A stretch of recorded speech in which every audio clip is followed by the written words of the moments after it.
Greetings, greetings. Good morning, good afternoon, good evening, depending on where you are watching from. Welcome to the program. Welcome to the program. Wherever you're watching,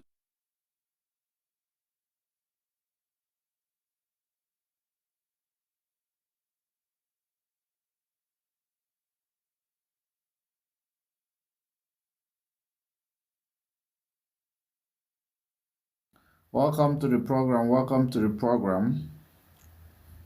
While you are joining us, tap the screen, share the screen as well as we delve into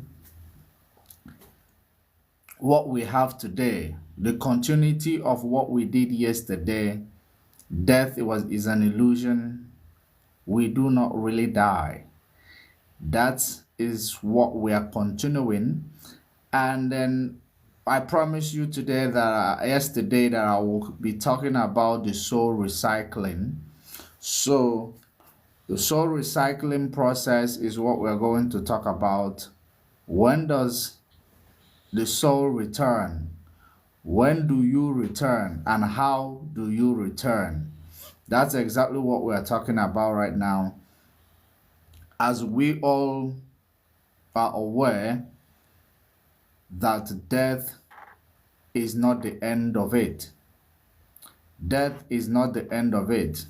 So we have these processes after death which we use to return, and that process is exactly what we're going to unveil.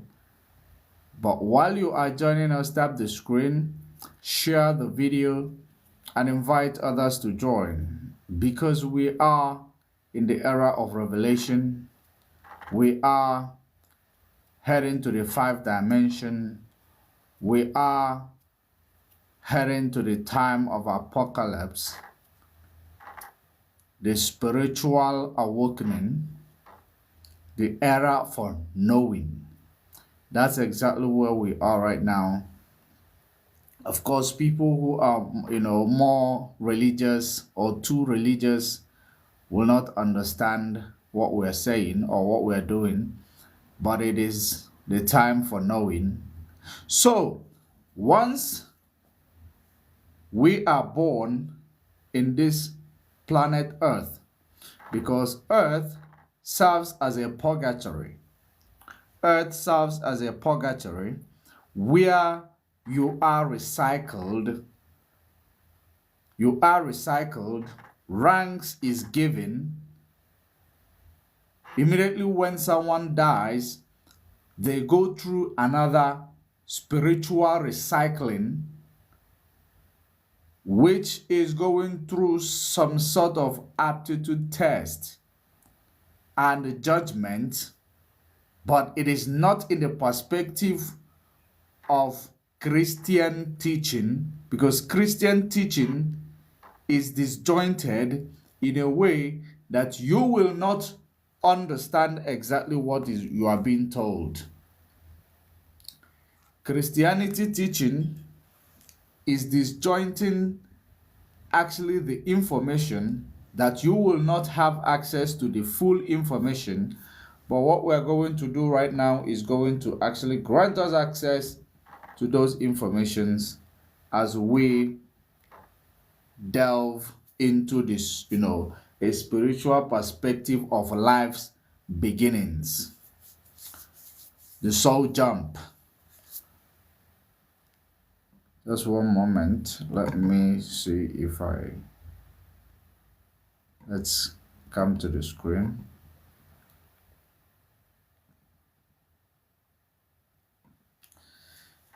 The spiritual perspective on life's beginning. If we are going to bring it to belief systems, if we bring it to the belief system, we talk about soul jump. That's what we're talking about, the recycling of the soul. The processes of recycling of the soul. Because according to certain beliefs, the soul jump marks a significant moment in the journey of a human life, It is said that a child in the womb does not possess a soul. This is very important part that many people has been asking me, what do you mean by a child in the womb does not possess a soul?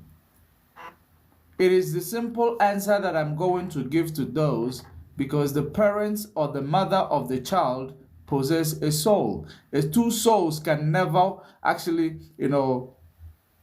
be in one body. Two different souls can never be in one body.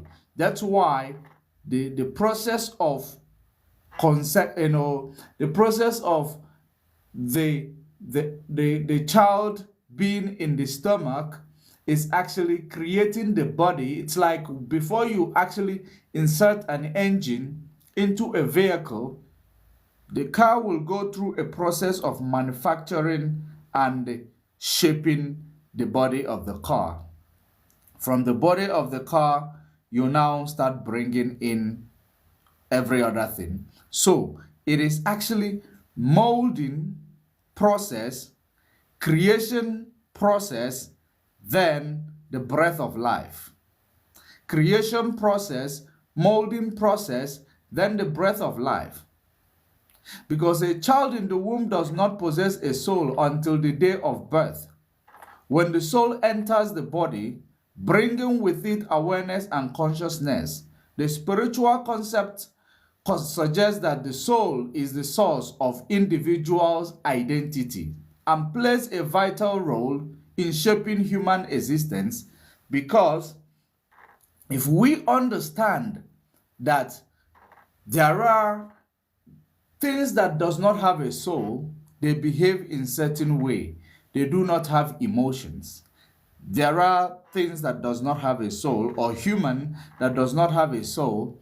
They do not have emotions. They do not make decisions based on emotions. They make decisions based on their belief or whatever that occurs in their mind. That's how they make decisions, because they are born with no soul, and therefore there will be no emotion attached in anything that they do, just like animals does, because animals does not have a soul. That's why they do as they please, but they are trainable. They are trainable. Animal can be trained because they have brain, but they do not have a soul.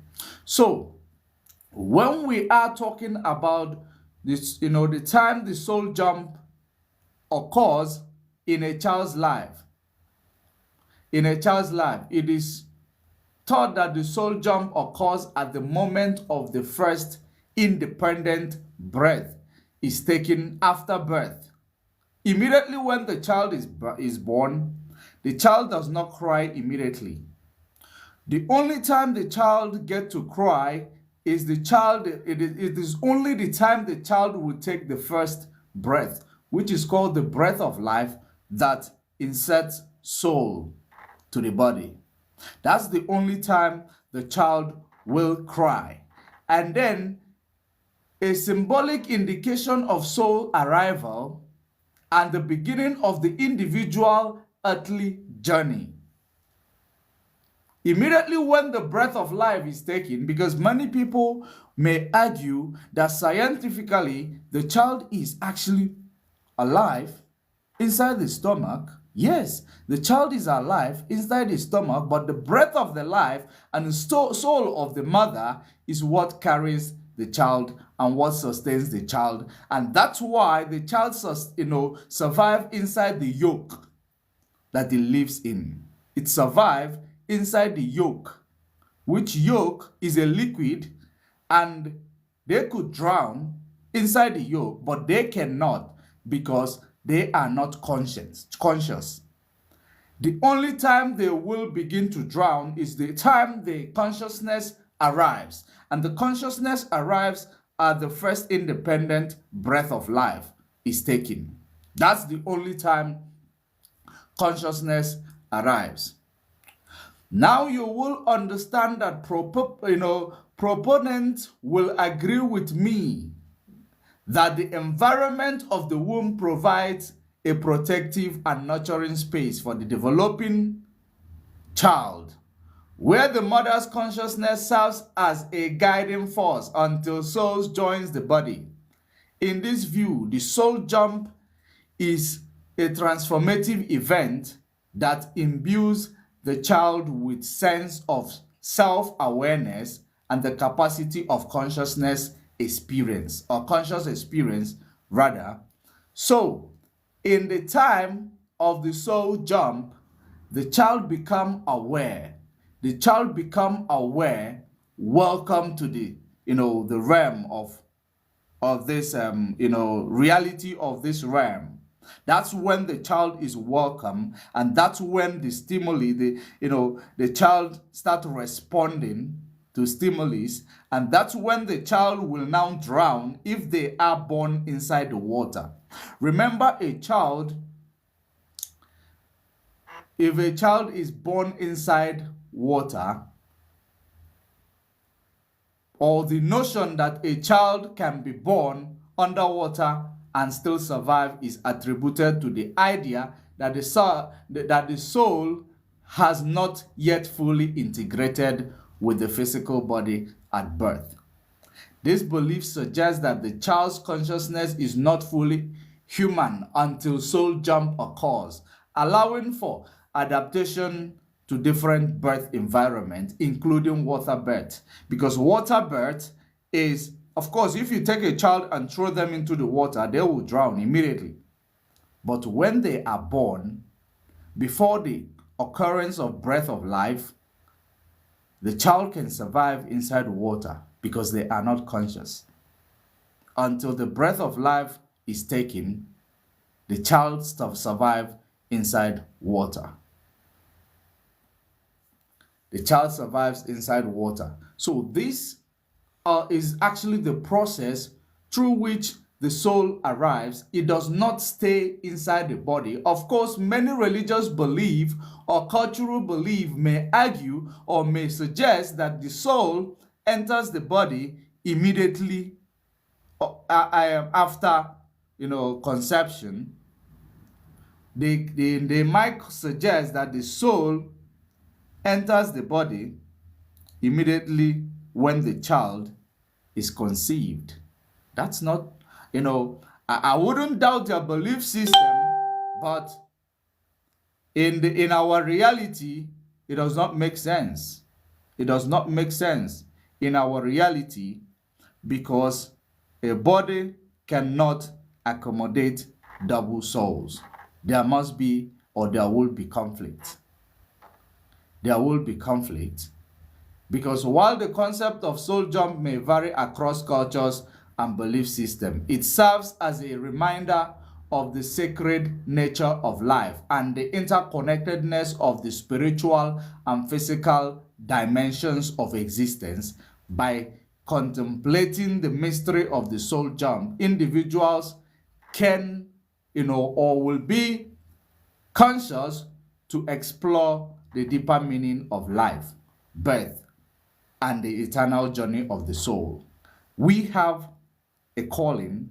Every individual on the planet Earth, we have a calling, and that calling is different from one another, even though it is coming from one source.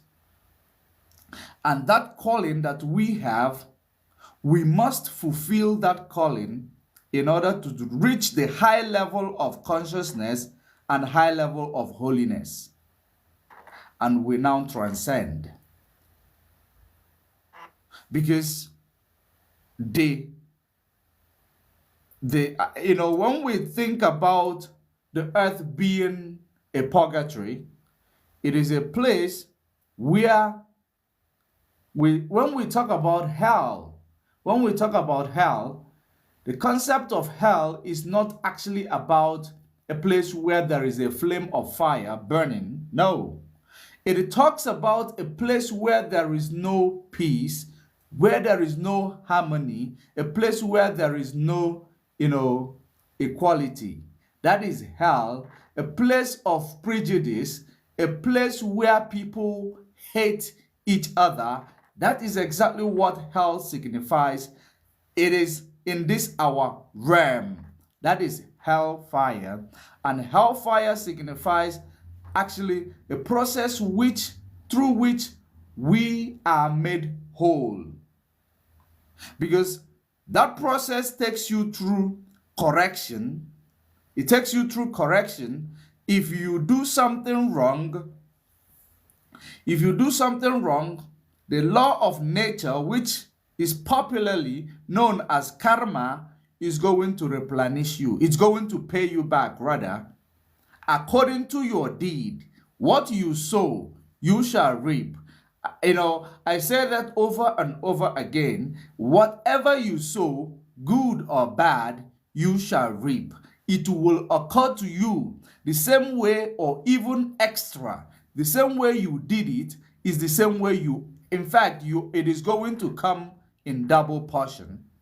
Because whatever you plant in your land or in your family, whatever you cultivate, you are going to get more out of the produce. The produce is going to come more than what you cultivate. That's why anything that upsets the order of nature, for nature to bring equanimity or balance back to it, it takes more energy from you. It takes more. So anything that you do that is against the order of nature, nature will take more from you in order to bring balance back to it.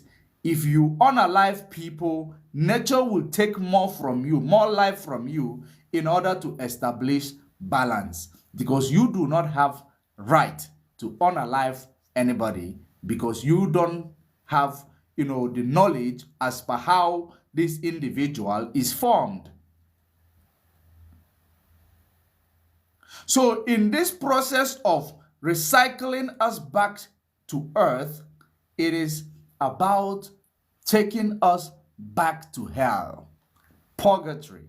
Because, of course, those of you who understand the concept of astral projection, if you can astral project, you will understand that astral plane, and then the being able to think about a place and you arrive there, being able to interact with with beings that is beyond our dimension, you will actually understand that out there is better than here.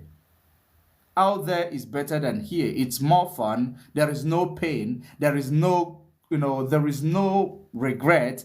Everything you do, everything is balanced. You cannot be bad on the other side. You follow the rules, and the rules is simple. You don't even feel like you are following the rules. It is the reason why it is important for everyone to do good.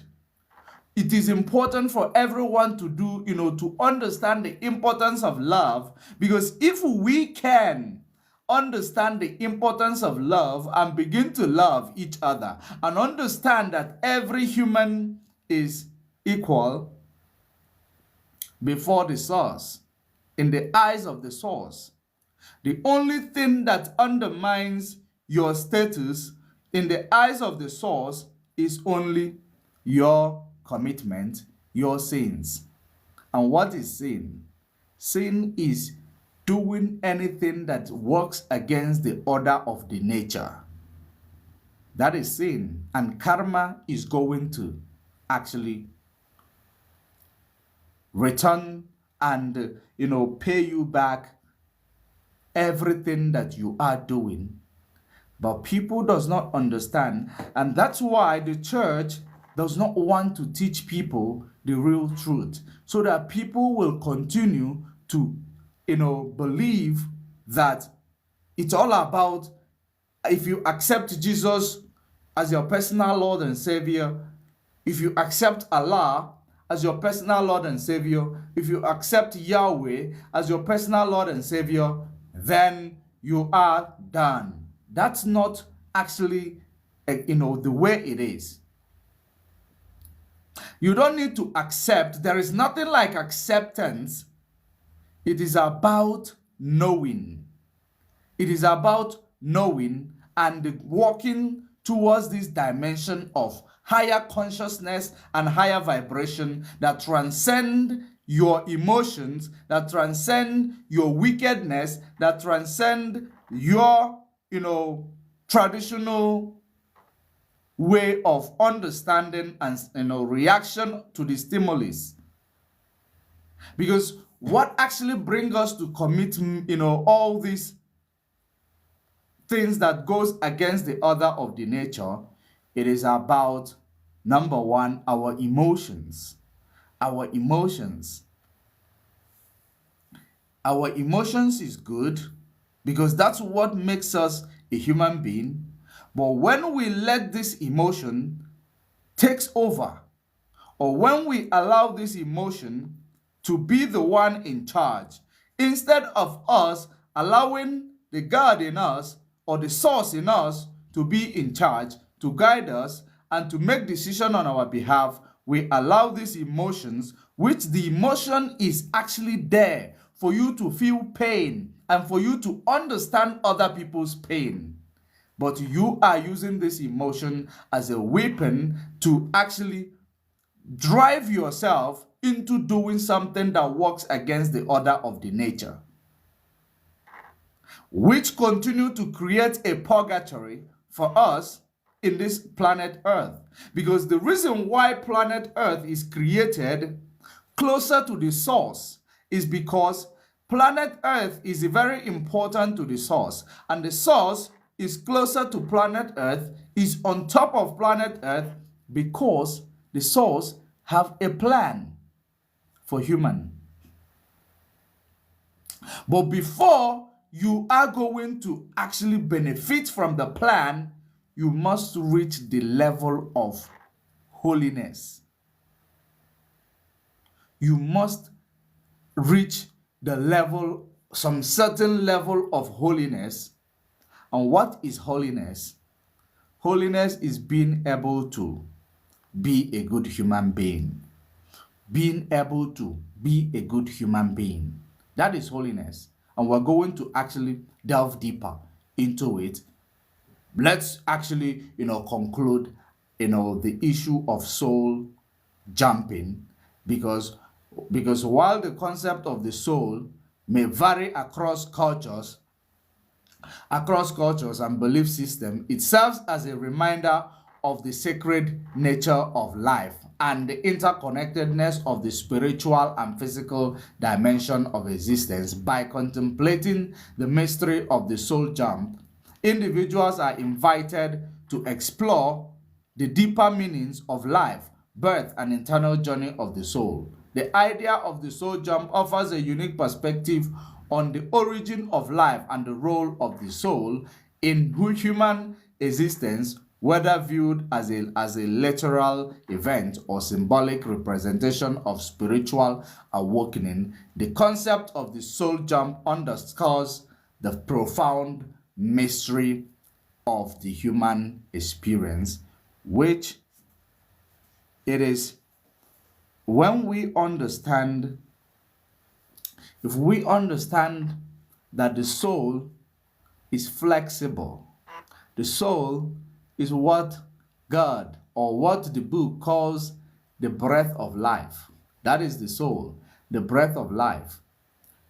And the soul is actually it feeds the body. It is what feeds the body. And the body is the driver of the soul. And now the soul, if you allow the body to overwhelm the soul, overshadow the soul by getting too much attached to this materialistic world, because what we are living right now is a materialistic world, which is the reason why you are always looking for material stuff and looking for approval, because this is a materialistic world. And this purgatory, which is called the materialistic world, is only going to be beneficial to us if we stop seeing material things and start seeing ourselves, it all boils down to love. Start seeing the God in us. Start understanding that it is not about accepting, it is about being. Because some people may say that it is about accepting whoever or Jesus as your personal Lord and Savior. It is not about accepting, it is about becoming.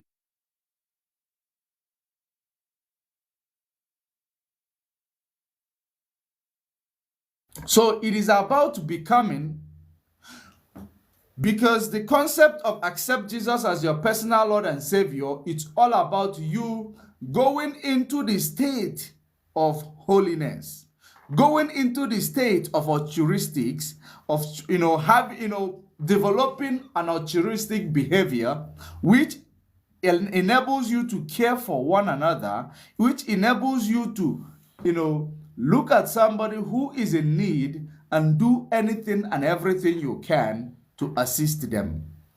Being able to know that before you do anything to other people, do it to yourself first. If yourself enjoys it, then do it to other people. That is exactly how we can become the God. How we can activate the God in us, because we are God. We were made in the image of God, and God did not make us to get, we are not supposed to have a limitation, but because of the sinful nature that we have created, we begin to have limitation that every other, smaller beings will now be in control of our lives, because we are going against the order of the source. Everything that is actually there, it must have a rules and regulation. The rules and regulation. That's why the concept of the law of Moses is the concept of karma. Karma is what deals with you tooth for tat. If you slap me, I slap you back. It does not necessarily mean that. It means that anything you do against the order of the nature, you are going to reap back. It will eventually return back to you. That's exactly what this is all about.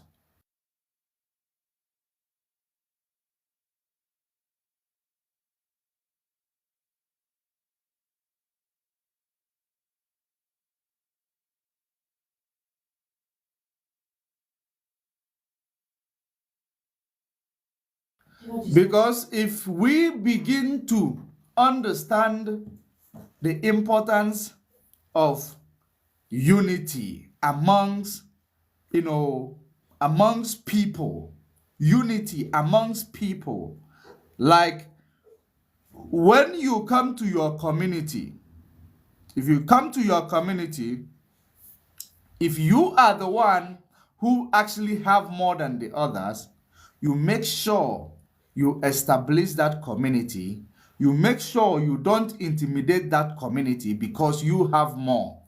Your community, where you come from, you must make sure you lead in love. Not about what Christian pastors talk about, that everything you do is about giving to God. God does not need anything from you. God does not require your money. God requires you to love the next person. God requires you to use what the next person does not have, what you have, to give to the next person when they do not have. The concept of trade by barter is actually godliness more than what we have introduced to ourselves of fiat money, which brings about inequality and prejudices. Because in the search of fiat money, everyone wants to do anything in order to acquire such fiat money. Now, when we think about or when we ask about the question of wholeness, because it is like we become whole. When you now in a struggle with your brother or your brethren, you will understand that it is about sacrifice. Whatever you do, you will understand that it is about sacrifice. It is not all about what am I going to gain? What am I going to benefit? Sacrifice pays more. That's why we talk about Jesus' perspective. Jesus' perspective is not about somebody who is going to come to die for you or somebody who is going to come and fight for you. It is about you. It is about you developing the consciousness or ascending or transcending into the consciousness that is like that of the Messiah. Messiah, it's all about abandoning everything materialistic, making sure it's not about this material world, it's about love. It is about creating atmosphere that is going to be equitable for and habitable for everyone, not about you, because we always put ourselves first, forgetting every other person around. That because the one they depict as Jesus Christ did not put himself first. He put everything around first because he knows that he understands the interconnectedness of everything.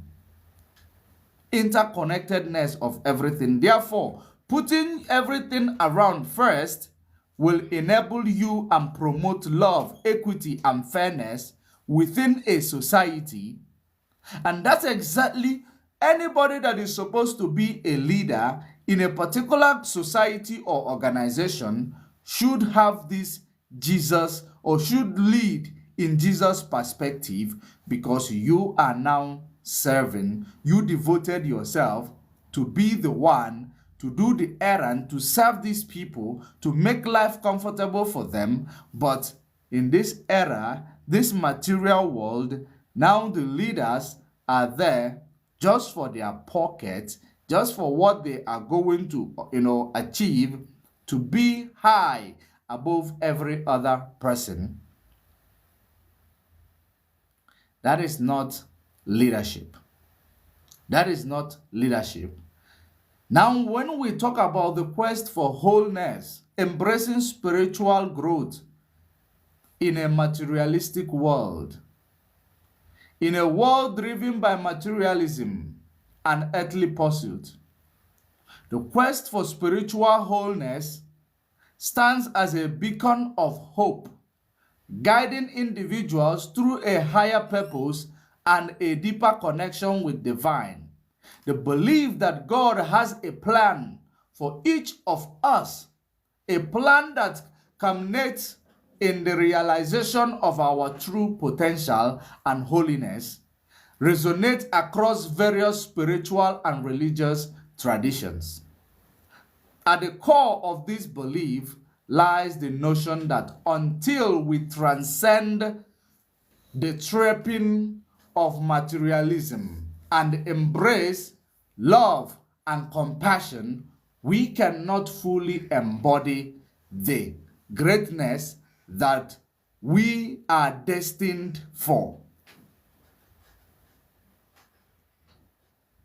We cannot fully embody the greatness and or what we are destined for, because we are destined for something and we cannot achieve it until we go through the right channel, and that channel is being able to obtain spiritual wholeness and stand as a beacon of hope for others, guiding individuals towards a higher purpose, just like we have gathered here to guide each other towards a higher purpose, to remind ourselves the importance of understanding the interconnectedness of our soul and the importance of love and altruistic behaviors.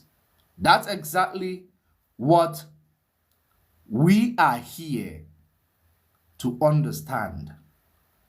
Number one, the reason why it is important for you to know we do not die. We live to pay for our sins. If you do good, you live to reap the goodness that you have done. If you do bad, you live to, pay for the things that you have done.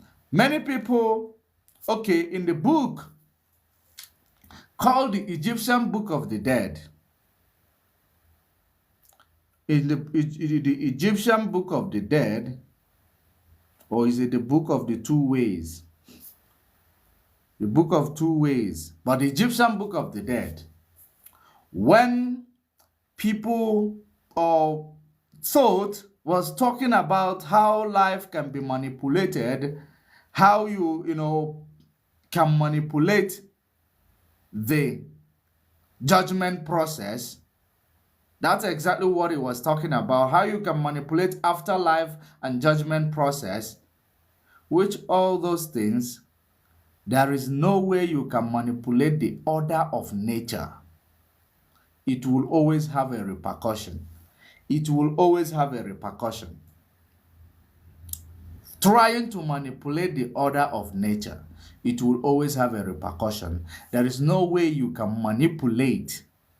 Just like many people may suggest that if you don't have any guilt, or if you do not have any promises that you made, you can choose not to return back to planet Earth, materialistic world, in order to continue with your purgatory and suffering. That's exactly what people suggest, but in my own perspective or opinion, I do not believe in such. You cannot manipulate the order of nature. You can't. You cannot manipulate the order of nature, because we are destined for something, and that thing is programmed how we must achieve it, and we cannot go contrarily. We cannot add or remove the way through which we are going to use to achieve such destiny. It is only one way: being able to achieve wholeness and holiness.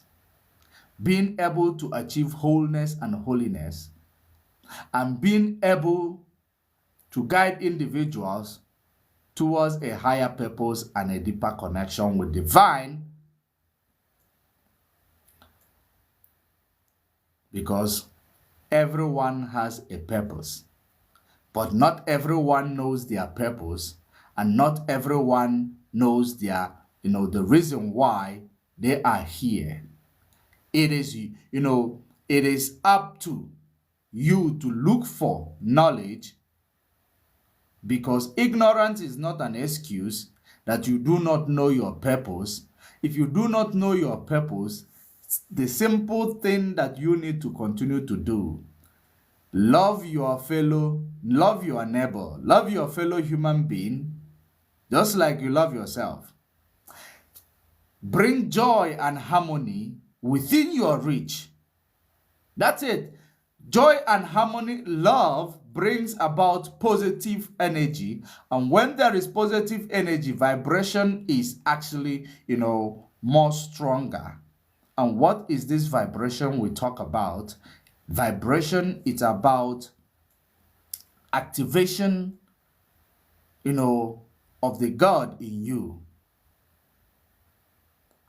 When we bring it to physical reality, we talk about vibration is being able to reason together, rub mind together, share knowledge. You learn from me, I learn from you. When we bring our knowledge together, we are able to use it and bring out something that helps both of us. That is actually what it's all about, vibration. Because the only thing that the malevolent does not want you to have is being able to achieve that spiritual wholeness and stand as a beacon of hope and guiding individuals towards higher purpose and deeper connection with divine. And who are those individuals? Including your children. Because any child that is born today, just like we started with soul recycling, that child does not have a soul until birth, and that soul jump happens, and that is actually when an independent first breath of life is taken by the child. So that exactly, that child that you gave birth to, you begin to guide them to their purpose, towards their purpose, which is higher purpose and a deeper connection with divine. That is your obligation. That is actually your responsibility. Guide that child. That's why the book talks about parents teach the children the way that they should go, that it may not depart from them. That it may not depart from them. Believe is the book of Proverbs. Teach the child the way they should go. It may not depart from them. But in a religious perspective, they will not give you a full analysis of what it talks about, because they do not know. It is the theologians, they do not know exactly what it means, because that child that you gave birth to might be older than you. But all you need is that it is you have a responsibility to guide that child towards a higher purpose and a deeper connection with divine, to make that child whole and holy, making that child understand the importance of him making a difference in the society where he dwells, not following the multitude to commit evil, or not going after the materialistic world without understanding the importance of love, harmony, and togetherness. Because if we understand that the only thing that makes us susceptible to being a slave to the malevolent is allowing ourselves to be divided by the malevolent. That's the only thing that makes us susceptible to their, being their slaves. The day we understand the interconnectedness of every being, forget about racism, or not really racism, because of course, forget about racism, forget about anything, because those who came as, it doesn't matter whom you are, you came as a higher person, or person who is so special, or just like the way Europeans started their colonialism and their invasion, they will all pay for them. And then that is what is called apocalypse, pole shift. That, each and every time you talk about pole shift, it is renewal. It is a time of renewal, the time for the table to turn. That is about pole shift. The time for the table to turn, 5 dimension, the table is turned. Those who are first will become the last. Those who are last shall become the first. That's why every human being must do good, regardless of which racial group you found yourself, regardless of which tribe you found yourself. You must do good to other human beings. You must do good to other human beings, because you will pay. And the penance of what colonialism brought to us, the penance or the payback time, it's going to be very, very, scary. It is going to be very, very scary. But Even you that face that actually experiencing the impact of colonialism, you will begin to cry for those who committed that murderous crime. You will cry for them. It does not mean that it is not going to affect you somehow, but it will only affect those who does not behave like the malevolent, but the malevolent and their children who reap the benefit of their father's oppression, because those ones you see as their children are actually the same people continuously recycling.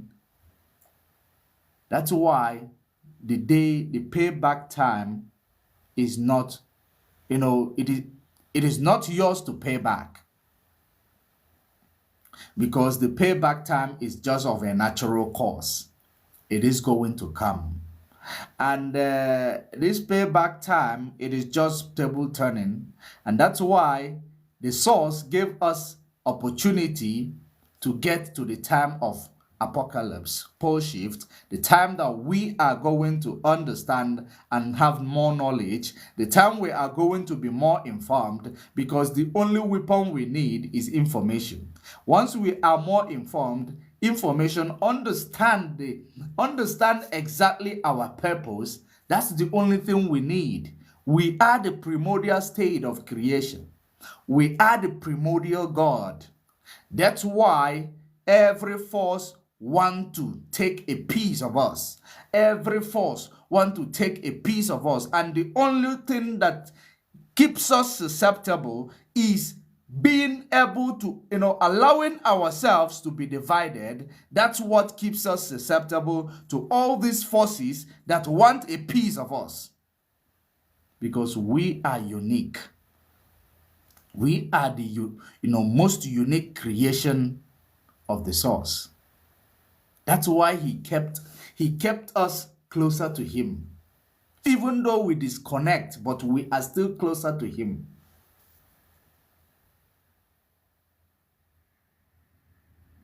What is your purpose? Why do you not die? Why do you not stay dead? Why are you always recycled back? Because the source knows that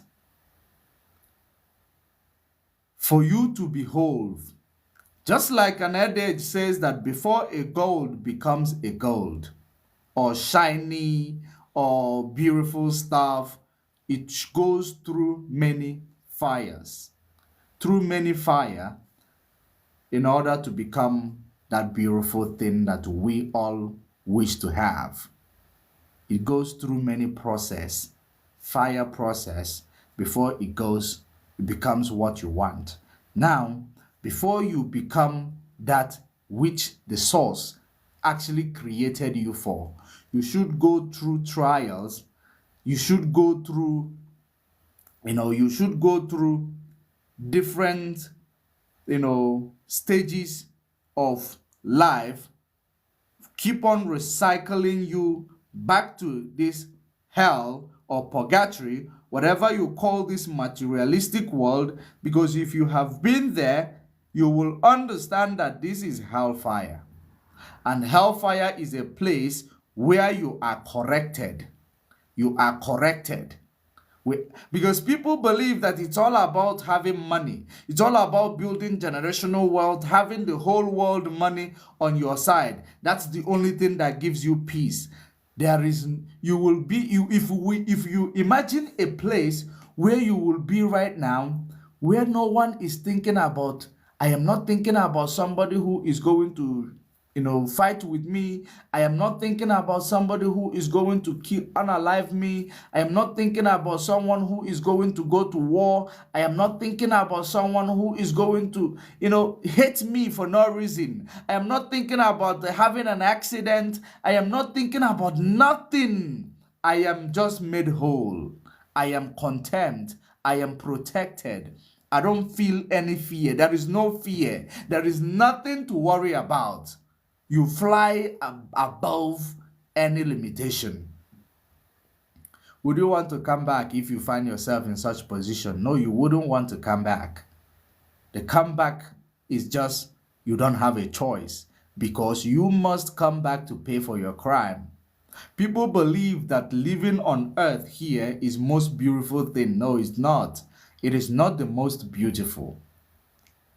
The reason why you don't have a choice than to come back and continue living in this purgatory is because you have not achieved that wholeness and holiness. Once you are able to achieve wholeness and holiness, that's when people talks about heaven. Heaven.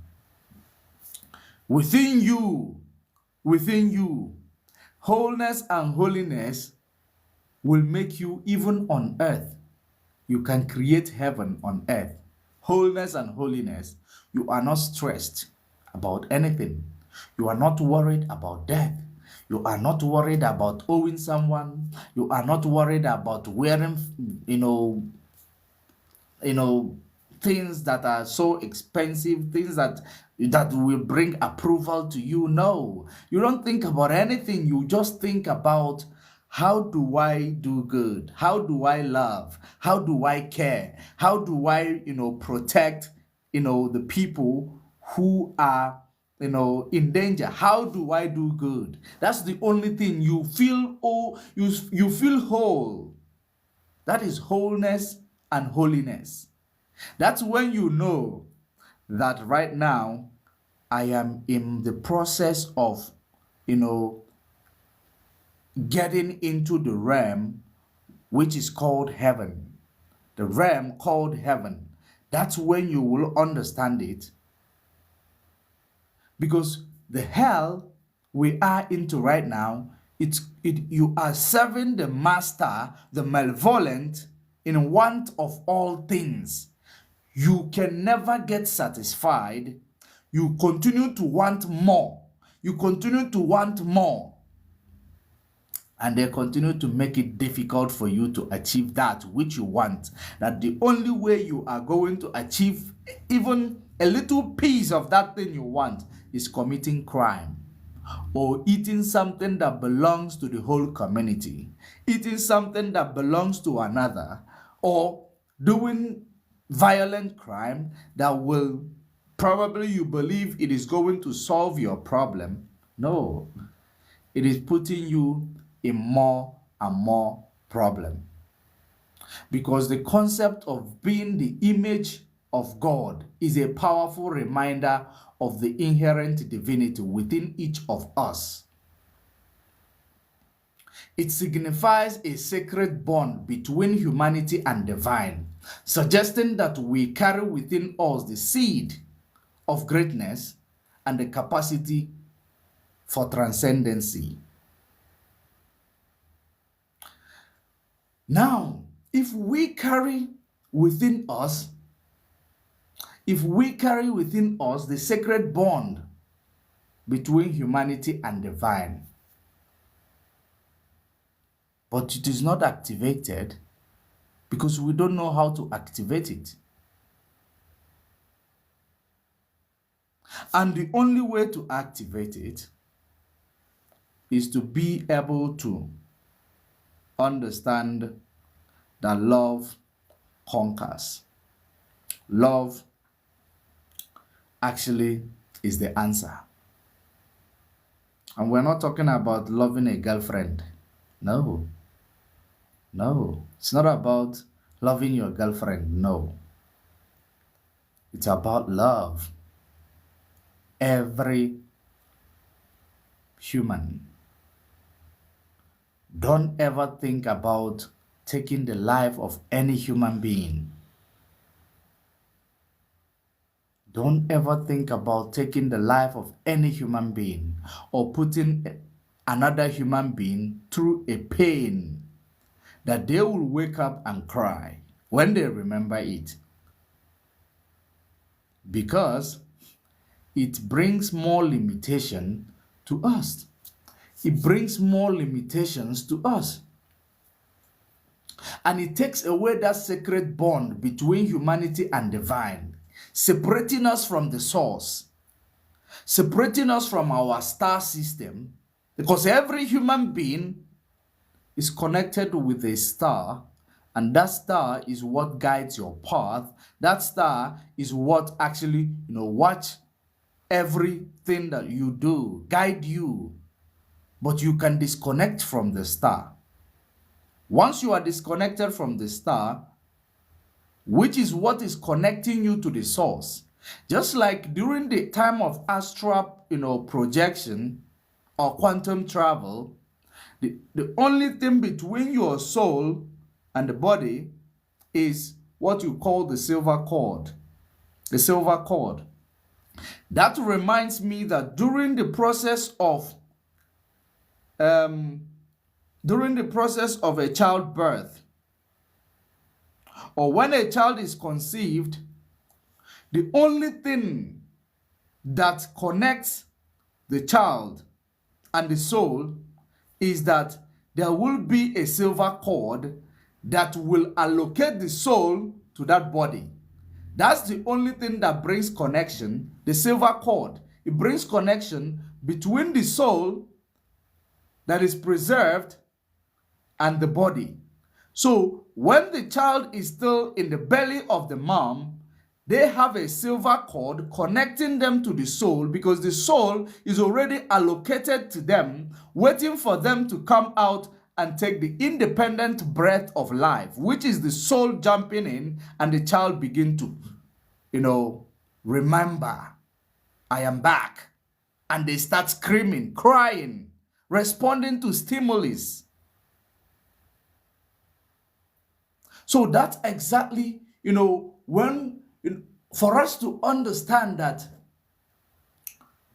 connection when you astral travel, that your soul remembers, because if not the silver cord, right, that is between your soul and your body, when you astral travel, you might not remember to go back. Because everything is like a magic, you might not remember to go back. But because of the silver cord, even you might even go back when you are not even ready to go back. You can split back faster than the speed of light. You can go back. That's why when you go into astral plane, you can go, it is actually, you can go through different dimensions, communicate with different, beings. But the silver cord continues to hold you and connect you back to this materialistic world, that at the end of the day, you are going back. Such is exactly the way it is when your body is actually deceased. Once the body is deceased, that's when the only time the silver cord is cut off. The silver cord is cut off. Now you go through a tunnel of light. Immediately when the silver cord is cut off, you find yourself into a tunnel of light. From that tunnel of light, that is going to the other side. Going to the other side, from within the period where your soul is going to be preserved, you will go through more, in a very simple word, correctional, process. You go through a correctional process. That's why most of those who were before and they did evil before, when they are returning, you know what happens? They are returning to be a better person. But now, that's why we always say that, why does things bad happens to the good people? I believe that several occasions, some people must have asked themselves such question: why is it that good people is always having bad experience? You were not good person. You were just in the process of being good. That's it. You have returned to in the process of being a good person. So those things that you did before is going to happen to you while you watch them, while you cry, while you soil, the same way you put through other people to go through that pain. You are a good man. You are not committing anything, but those things you did in your past life is now going to haunt you. Maybe you unalive people's children, or maybe you went to armed robbery. You unalive people's parents, and their children cried, and have no parents. You will wake up, and somebody will unalive your own parents while you are still at tender age. You will grow up knowing only sorrows. And you will grow up being a good person, but you know only sorrows. It is the process of refining you. It is not the source that does it. It is a law that is the law of nature. Tooth for tat. It is not about me and you. It is natural. Tooth for tat. Anything you do, you are going to pay. Whatever you sow, you are going to reap. You cannot reap what you did not sow. You must work for what you are going to reap. It is not served in a golden platter. You must work for it. You must work for it. Now, when we actually, in the process of working towards the divine spark, the essence of holiness, in the process of working towards the divine spark, the essence of holiness, it calls us to rise above our earthly desires. Our earthly desires, and embrace a higher calling. A higher calling, which is what we are talking about right now. It calls us to embrace our higher calling and reject the earthly desires, which is in every human being, because you are going to. It is not about you wanting. Think about it. The oppressed are always looking for approval. The oppressed, anybody that is oppressed, once they get small amount of money, the only thing they go to buy expensive stuff. And when they buy expensive stuff, I don't know if they want to compete with their oppressors. Or the next thing, they are going to buy a little amount of money, they go and buy the supercar. They go buy supercars. They want to show people we have arrived. That is the evidence of oppressed person. Somebody that is oppressed, one way or the other, psychological or physical, once they have a little bit of financial, freedom, they go they go out of their way to seek approval. They are going to now, in the process of seeking approval, they are going to continue to elevate the oppressor whilst bringing themselves down, even though they believe that they are achieving something by going to wear expensive jewelry, which is not manufactured by them or by anybody they know, but by the oppressors. Now they will buy vehicles that is not manufactured by anybody they know. That small financial freedom they receive, they take it back to the oppressor, which actually enable the oppressor to become more strong, because the reason why oppressor introduce things that you may desire and make sure that you do not have easy avenue to achieve, or to realize this your desire. In the process of you, once you have any breakthrough, you run for it. You take it back to the oppressor. Oppressor grows high. That's the reason why you hear all these slogans. The rich continue to get richer, while the poor continue to get poorer because the poor does not have brains. The poor get money instead of making use of that money in order to give them or to give birth to more money. They will try to compete with oppressor, or they will try to intimidate their fellow oppressed by hanging their shoulder, showing people we have arrived, or trying to make people to salute them and bow before them. These are the things that disconnect us from being whole and holy. It disconnects us from the divine spark and the essence of holiness.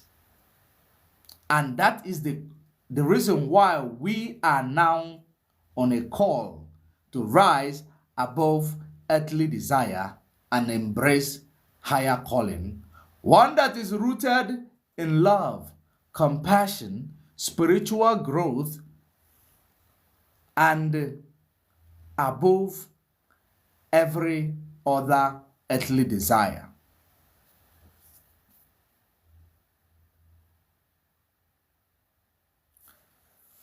You know, what we are talking about, it's a topic that most people does not want to pay, they don't want to hear, such topic. It is topic that people don't want to hear because many people who will be hearing this topic, they will be equating it with, some of their personal thought. It is not about your personal thought. It is about the reality of our realm if we are going to be free.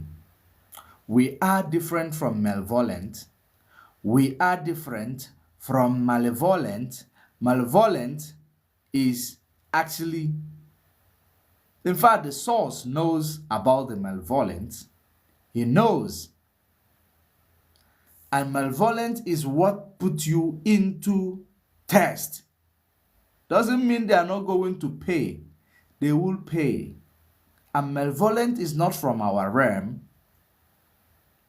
They came to our realm to make sure that they, bring us and suppress us so that we are going to be in want of all things. Introduce things that will captivate our soul and our mind, that we will continue to chase after those things that they have introduced to us. And whilst we are chasing after it, remember the first thing is to make us forget our purpose, and knowing that to make us forget our purpose, and they cut our life short, because you can forget today, you might remember tomorrow. When you live longer, you remember. When you cut the lifespan short, that every 60 years every 60 years someone is going down through the light tunnel every 60 years, and after 60 years, maybe in the next 4 to 5 years, someone is now, or maybe in the next, it doesn't matter whether it is 1 year, 9 months, 2 years, someone is now in the process of doing body jump and coming back and starting afresh with indoctrination that is already established. Do you know why history is very important and it scares malevolent? That's why the malevolent will make sure there is no history in your curriculum, because history solves the future. History solves the future. That's why anything introduced by malevolent to unalive people is targeted at the older generation. Because the older you become, the more knowledge you have, the more experience you have, the more chances that you are going to pass it on to the next generation, because they don't want you to have history. Therefore, they don't want anybody to live to to tell the stories, so that you continue to come back and continue in your ignorance and the indoctrination that is already established, that takes away the real story of your history. Because when you know history, you will realize who is the malevolent and how did you fall for the malevolent, and history solves the future. Now you know this is the malevolent. This is how I fall into the hands of malevolent, and this is how we are going to navigate this situation or these problems that we have discovered that we are into. This is how we are going to navigate it according to history. If there is no history, there is no solution. If there is no history, there is ignorance. And ignorance cannot be excuse of you not being in line as per where the source prepare for you, because there is a roadmap to whatever we're going to achieve in life. That's why we are given here the kingdom of God. That's why we are given here our brain and our frontal lobe. That's why it is given to us. Use it and figure out. Use it, seek for knowledge, knock in the religious perspective. They say, knock, it shall be open for you. Ask, you shall receive. When you seek knowledge, you will get knowledge. When you seek ignorance, you will get ignorance. Whatever is it that you seek, you are going to find it. It's just up to you to figure out that I need this I need this information. Let me run and look it up so that I will know more. That's why history is scares the bad guys. Because when you know history, you know the futuristic events and how to navigate the challenges it comes with. That is it. You know history, you know how to navigate the futuristic event and of the challenges it brings with it. But we must relentlessly pursue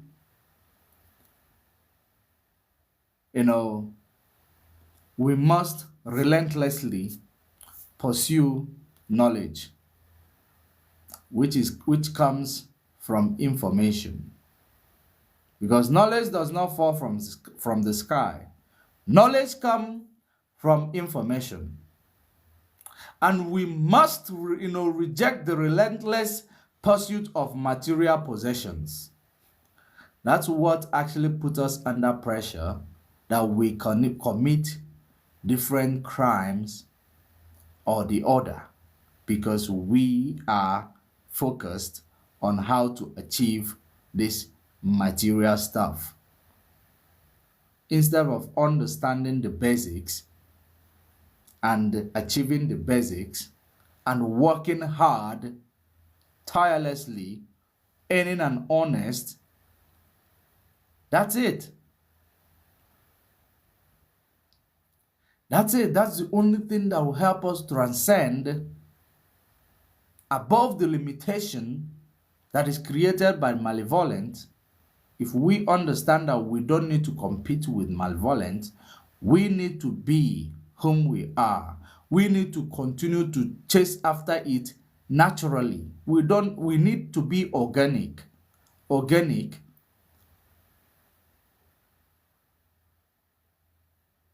We must be organic if we are going to achieve this higher level of consciousness, and if we are going to achieve wholeness and holiness.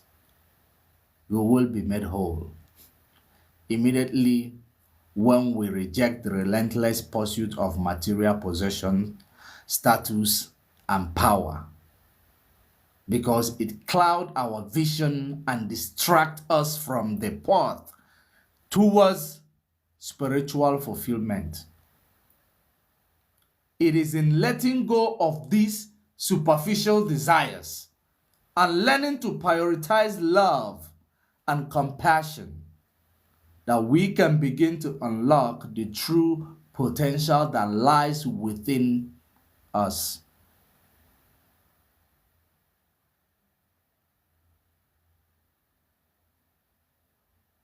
Because the journey towards wholeness and holiness is not an easy one. It requires introspection, self-awareness, and willingness to confront our own limitation and shortcomings. If we are able to transcend our limitations and shortcomings, those limitations that makes you, if you are given a contract to give light to the city, you take that money, you use it to buy a supercar. If you are given something to give to someone, you take it for yourself. If you have business with someone, you want to unalive them in order to possess that business alone. Those are the limitations. If we are able to transcend those limitations, we are going to be better human beings and have a better equitable society that transcend above the limitation of this malevolent creation.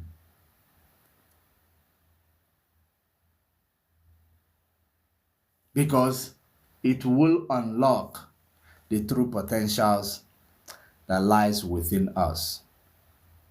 Everyone has this potential. The fact that you activate the true potentials that lies within you does not mean you are not going to pay for the crime you committed yesterday. You are going to pay. There is no excuse. Likewise, I will pay for the crime I committed yesterday. Because if you think about it in the religious arena, you think about when they talk about crime, they talk about fornication, they talk about what do they talk about? A lot of things that doesn't make sense. It doesn't mean that you need to start fornicating because you are going to get sick. Because malevolent already made it, put in, a limitation, because it's all about stopping you from procreation. So now they talk about that. They talk about most of the church or many things. Every prayer is prayer of, what do you call success? Prayer to succeed in having material thing. Prayer to succeed in this materialistic world, which is, they call it, it is not, there is something the theologians calls it. That's why the theologians want to drive private or fly private jets and drive convoy of cars in order to show the members that God answers his prayer, which is a decoy to make you donate more. They preach wealth. They preach about wealth and success born out of wealth, which is not, it is not a way to transcend the limitation of this materialistic world. Rather, it is a limitation that does not allow you to transcend. That's why, if you think about it, understanding the truth will now make it clear to you that those we call our theologians, all of them are not doing the right thing because they are after the material world. That's why they enrich themselves first before any other thing, just to convince you that God is answering their prayers. But this richness is coming from the poor because you are giving them the little you have. Another person is giving them the little they have. It boils down to crowdfunding, and you will say to yourself, it's not because of these $2 that I gave to this guy that is going to make him rich, but it is crowdfunding. They know, and they continue to preach success, wealth, prosperity. That's what they preach. They will tell you, receive your miracle money, receive your wealth, receive this aeroplane that is coming to you, receive this mansion that you never worked for, receive this, this money in your bank that you have never worked for, get a job that you have never applied for. Those are creating limitations that subdues your wholeness and holiness from manifestation. And those are the limitations that we must find a way to transcend. And those are what they're supposed to preach against. Because the journey towards this wholeness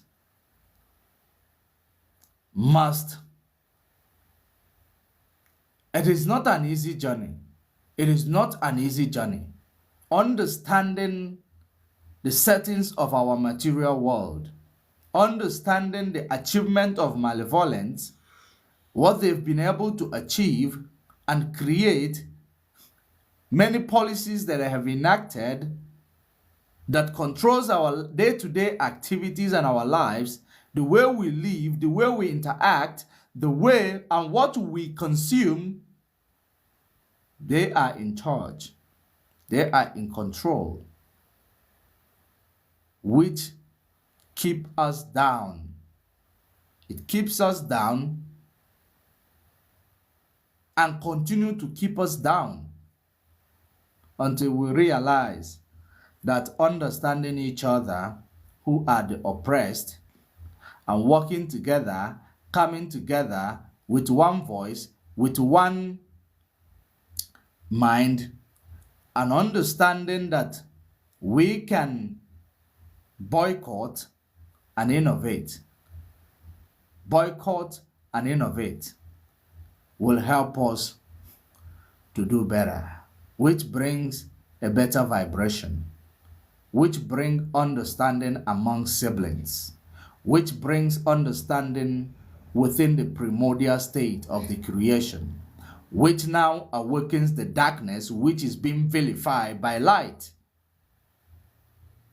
That's exactly the reason why I told you that darkness is the primordial state of creation. It is divine. It is not evil. We equate light to God when light is secondary. Darkness is primordial state of creation. It was there because it was there before the light. In the absence of darkness, light, it becomes inconsequential. So we should understand that everything we know and we are looking for is turned upside down. We cannot even recognize it when it is in ourselves, when it is in front of us, because it has been turned upside down.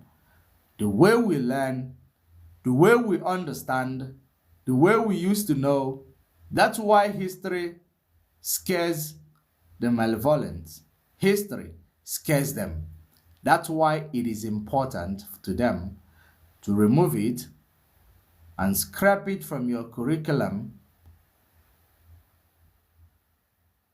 and until we achieve back our history, we are not going to be able to achieve this state of wholeness and holiness. Wholeness and holiness. Knock, the door will be open for you. Ask, you shall get your answer. Go out there, seek information. That's what it means. Seek information because you will find the information. You will find the information. If you don't seek information, you will be ignorant and you will not know.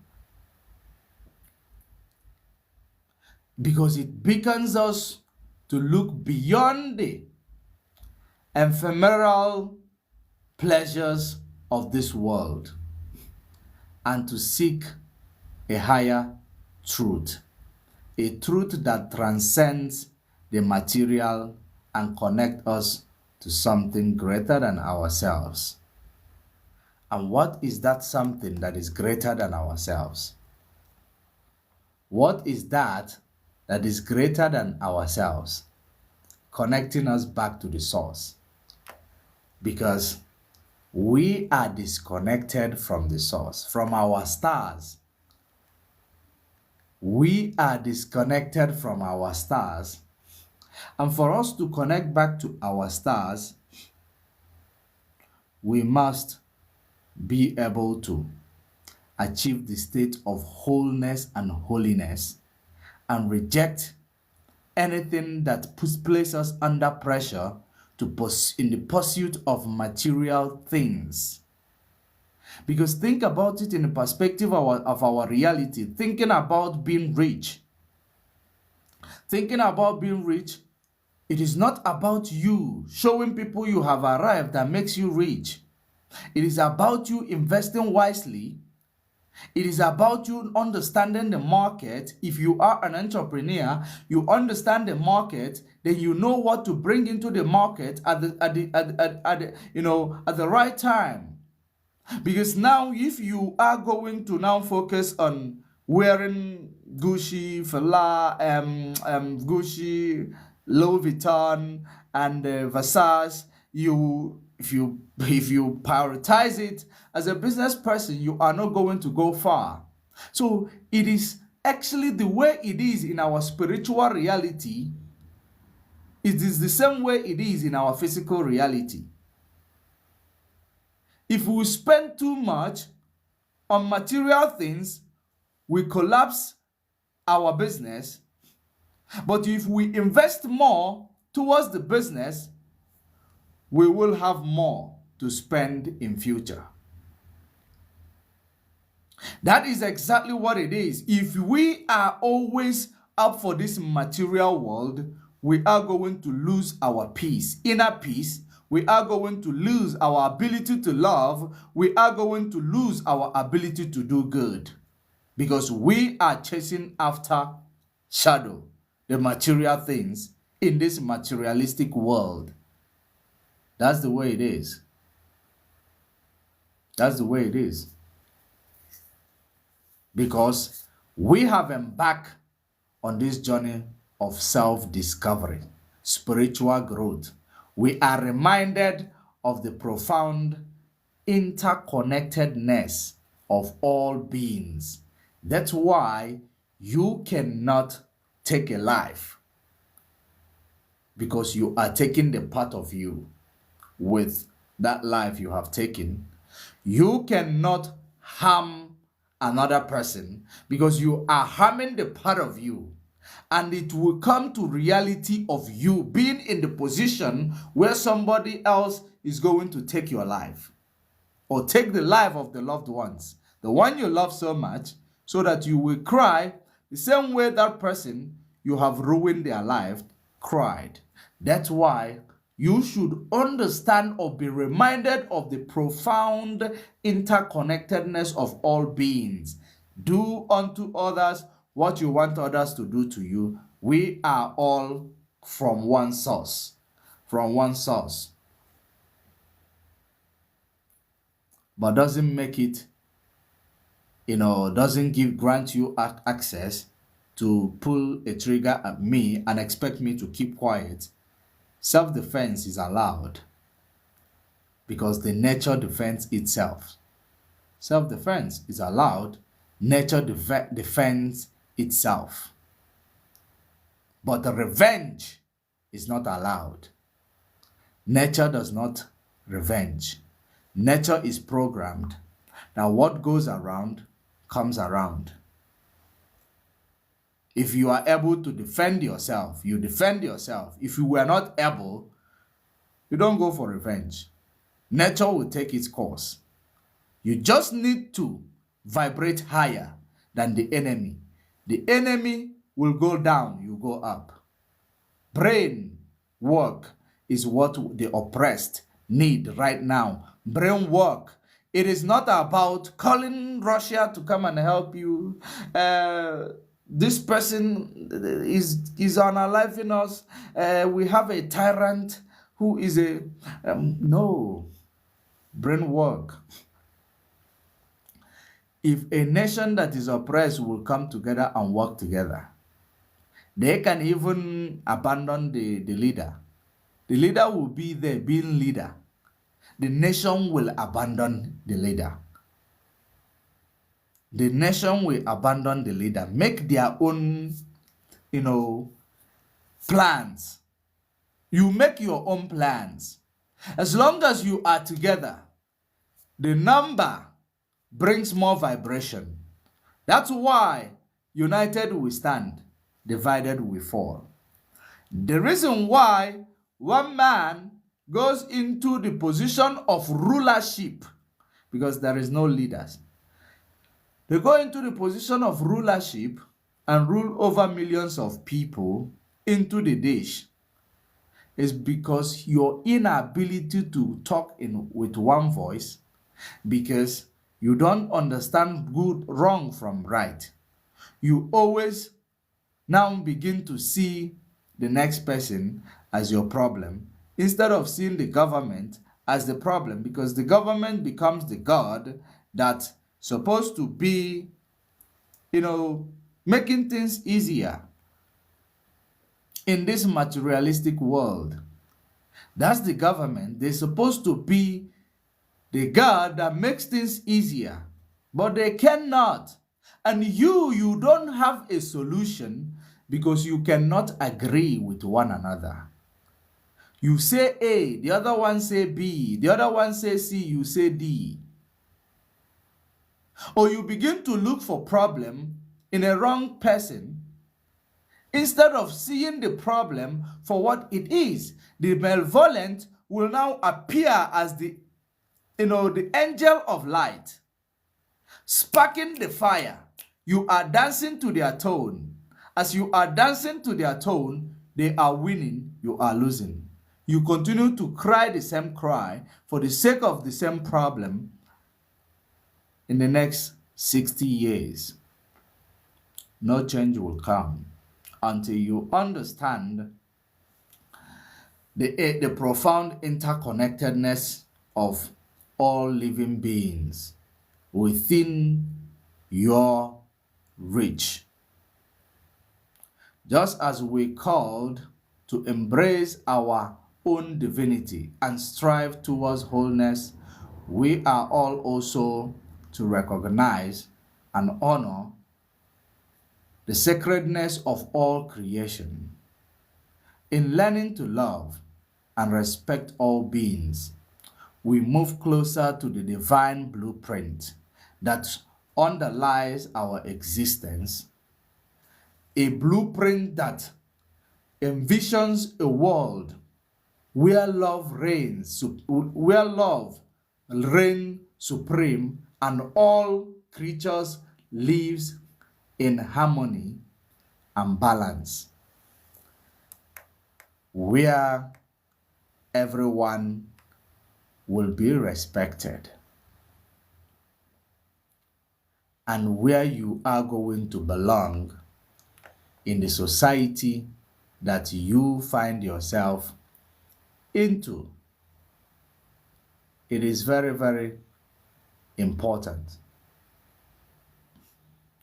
Very, very important that we understand the importance of our spiritual growth and understanding our calling and the reason why we are here.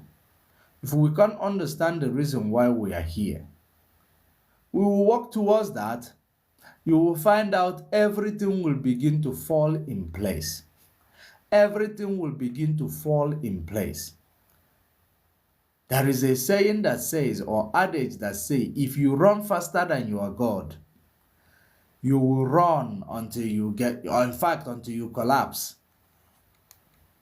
You cannot run faster than your shadow, because you will continue to run until you collapse. Because you, of course, it's a shadow. The more you run, the more it is running. It doesn't get tired until you get tired. You must get tired first before the shadow. So that's why you are running before the source. You are trying to set the bars that is unknown by the source. Trying to go against all odds to prove to the source that you know better when you know nothing. That's always the problem that we have. And don't forget, we do not die. We live on. We pay for our sins. No matter how big or how small, we pay for these sins, regardless of where you find yourself. You know, there is a verse when I was a Christian, or when I was still affiliated to Christianity without discovering the loopholes in Christianity doctrine. There is a verse in the book, which is not the book of Christianity, the Bible. It says, I think it's Psalm 8. Psalm 8. It talks about allow the children and allow the children and those who are breastfeeding to come to me, because the kingdom of God is for them. You know what that means? Because all those things that was taught to us in different way, it is now that I'm beginning to understand all those things. And because, the reason why many people will reject knowledge, especially the knowledge of the book, is because they don't understand, because the theologians taught them in a wrong way.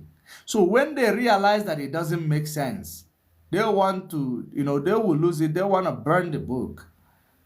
You don't burn books, you read them. If you don't understand it today, you will understand it tomorrow. Nothing that is written for nothing. People might disjoint their information to serve their own purpose.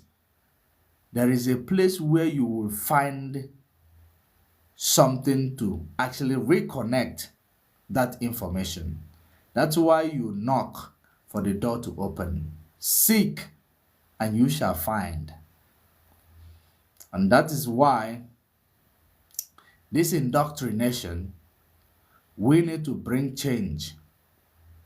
We need to stand free from malevolent. Our world is special to the Most High. That's why it is a place for recycling and a place for renewal until we become whole. We are the superior entity. We are God. We are God. Remember, when we talk about God, God is human. When we talk about source, source is the creator of all, where everything emanated from. That is source. God is, we are kings. We are King of Kings. That is God. The source made us God, but we cannot discover the potential that actually, brings the reality of the God in us. And that reality comes through understanding, loving, and being your brother's keeper. That's where it comes from. And this is where we are going to, bring it together until we meet again. Of course, we are coming back tomorrow. And when we come back tomorrow, we are going to touch on, what are we going to touch on tomorrow? We're going to touch on, maybe we're going to the cosmic.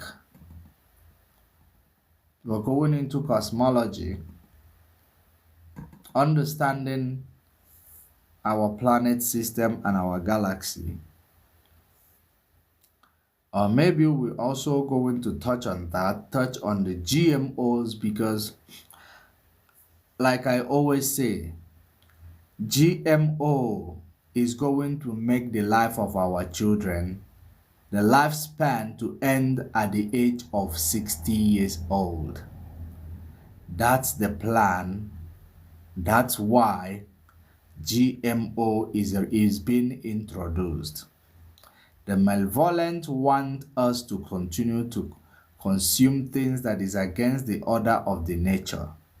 And when we talk about modification of the DNA, which we have seen, we have seen some, scientific inquiries towards that,